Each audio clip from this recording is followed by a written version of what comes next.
Doctor Ashish Kumar, आम्हाला सांगा की आपण पाहतो की लहान मुलांना हृदयाचा त्रास किंवा हृदयाला छिद्र आहे हे तर आजार समोर येतात, मात्र आणखीनही कोणते मोठे आजार या लहान मुलांना होतात का, आणि त्यासाठी मग उपचार पद्धती आपल्याकडे नेमकी कोणती आहे?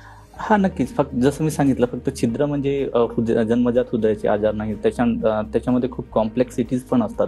जसे हृदयाचे जे मेजर नस असतात, ज्याला आम्ही आयोटा आणि पल्मनरी आर्टरी म्हणतो, त्यांची पोझिशन पण एक्सचेंज होऊ शकते. त्याच्यानंतर काही आजारांमध्ये ते सगळे हृदयाचे छिद्र, नस, आकुंचन पावणे हे सगळे सोबत असू शकतात. त्याला आम्ही टेट्रालॉजी ऑफ फॅलो म्हणतो.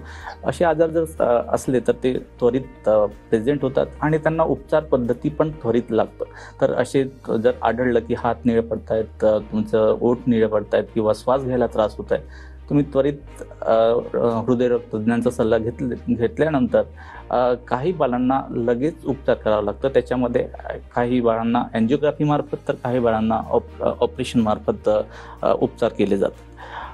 सहजासहजी समाजामध्ये हा गैरसमज आहे की वजन कमी असेल तर आपण हे उपचार करू शकत नाही, पण लहान बाळांमध्ये पण आपण हे उपचार करतो. त्याच्यामध्ये अँजिओग्राफी किंवा ऑपरेशनने पण हे उपचार केले जाऊ शकतात.